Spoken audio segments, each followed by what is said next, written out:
This is Morning Motivation for Educators on the Bee Podcast Network. Learn about all the shows at beepodcastnetwork.com. You'll hear from a variety of formal and informal educators who help put this podcast together. If you'd like to contribute your voice to the show, please go to morningmotivationedu.com to apply. I am Karen Dudek-Brannan. I was a school SLP for 14 years where I specialized in language literacy and executive functioning and also held various teaching, leadership, and research roles. Now, I am the host of the De facto Leaders podcast on the Bee Podcast Network, where I help school therapists, teachers, and administrators be leaders on their school teams, no matter their job title. Today, I wanted to talk about a strategy called frontloading. This concept has a lot of uses in education when we're working with students, as well as supporting mental health. But it's also something that you can do as an educator to help manage anxiety and stress and just to help yourself feel more successful.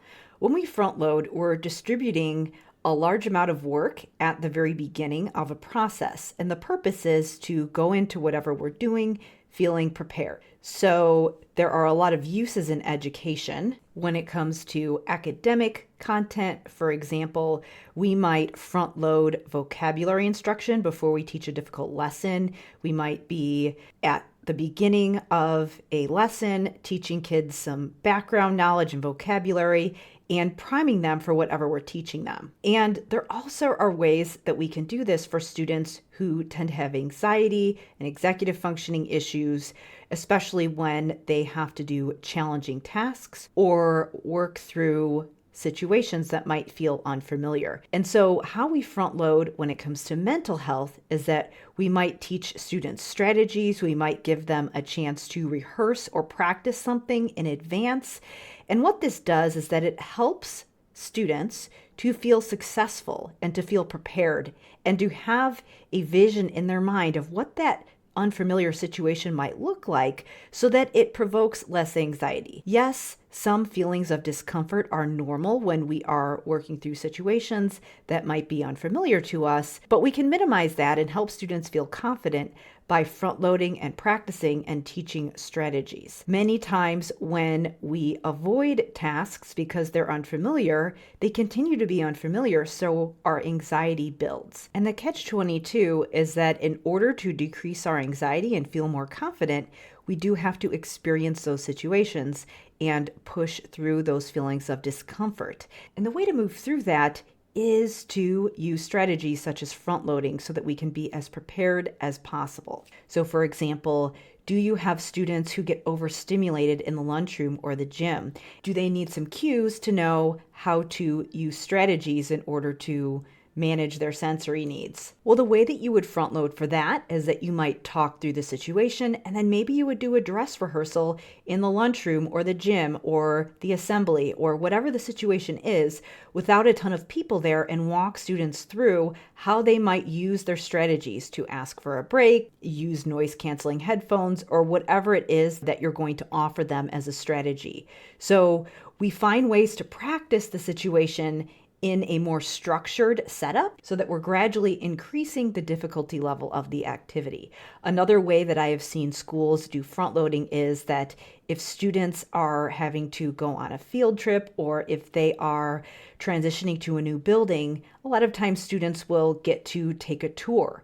Some students might need some extra front loading. So many times there might be students, for example, students who have IEPs, where they might get extra individualized tours before they are going to transition to a new building. Maybe they might have the option to come to the school before school starts, in addition to any tours that they might be doing at the beginning of the year. So there's a lot of ways we can do this. Think of it like upfront planning, a dress rehearsal, just giving yourself all the information that you need to know, as much information as you can give upfront to minimize that anxiety. Now, I'm talking a lot about how we can do this for students, but I've also worked with a lot of clinicians and educators who have said that they get really overstimulated teaching all day. Maybe they're really introverted and they know that they have a difficult time being on all day. They're going to get tired, especially when they have to be in a noisy school building.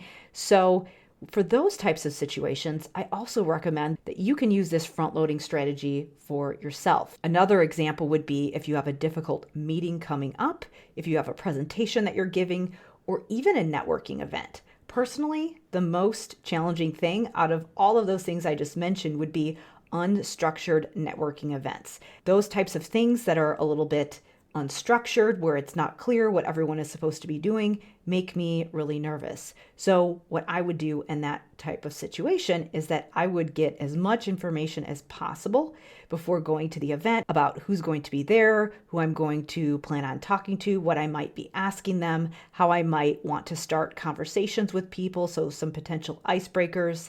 If I have something that is a big event, maybe I'll do some mini events beforehand to prepare for it. So for example, if I have a big conference that I'm going to and there's going to be a lot of people there, maybe I might do some local networking events to prepare and practice and get warmed up. So there's a number of ways you can do this, especially if you do tend to get anxious and stressed.